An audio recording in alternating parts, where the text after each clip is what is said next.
It was morning in the ruins, and the world felt smaller than ever. Skyscrapers leaned like tired soldiers over streets filled with weeds and broken glass. A wind blew from the north, carrying dust and the distant thrum of alien engines. On the corner of what had once been Main and 7th, a crowd had gathered. They all watched a young man with wild hair and a patched red hoodie standing on top of an old, rusted food truck. He smiled as if he hadn't seen the end of the world, as if everything was possible. He introduced himself as Jamie, though everyone already knew him, the only person in the city who could make people laugh, who could find bread and hope where others saw only rubble.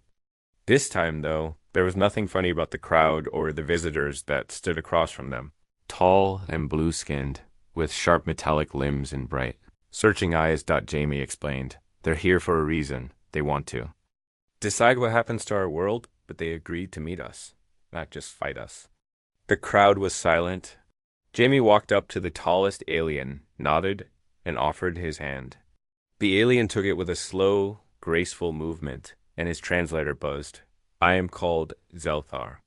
My people are here to witness, to choose, but not to destroy without cause." The city survivors watched as Jamie, never one to shrink from a challenge, laid out a plan. Not a contest of strength, but a day of working together, of showing what humanity had left to give. If the aliens saw value, they would help rebuild. If not, no one spoke of what might come next. The first hours were awkward. Jamie led a group through the ruins, showing the aliens how humans had survived. Old rooftop gardens, hidden water caches, tiny libraries of battered books. The aliens, used to efficiency and order, watched as children played tag around them and old men laughed at jokes they barely remembered. When a storm rolled in, Jamie handed out tarps and ropes, teaching the aliens to build shelters from the scraps. One alien watched as a little girl tied knots with nimble fingers, learning quickly and adapting.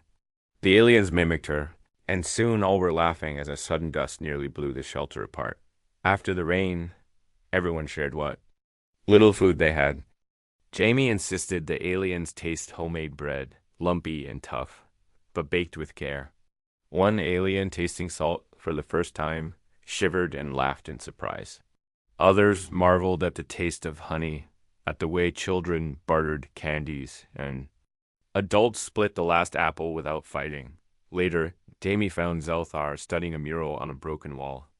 Painted by the city's children, it showed a blue earth cradled in dozens of hands, human and alien alike.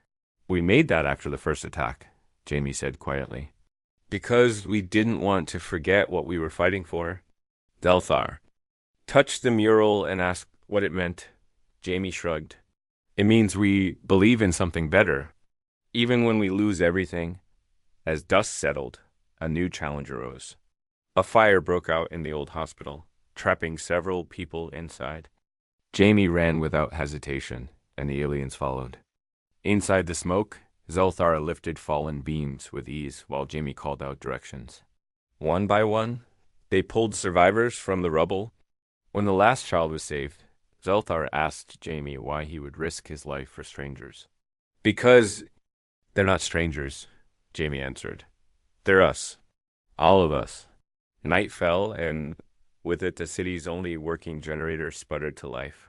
Jamie set up an old speaker and microphone, inviting anyone to share a song, a story, or a hope for the future.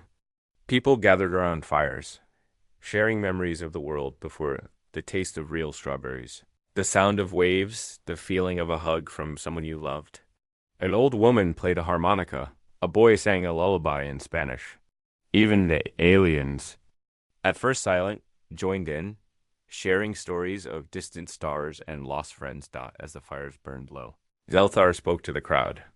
"We thought strength was power, but today we saw power in kindness, in memory, in hope that survives even when the world is gone. If we leave you, it is not because you are weak, but because you have already taught us what it means to survive." Jamie looked at the crowd, then at the aliens, and said, "This isn't about winning or losing. It's about choosing. I choose to believe we can build something better together.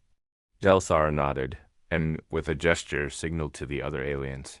Their ships hummed in the distance, sending beams of light across the ruined skyline. In the days that followed, humans and aliens worked side by side.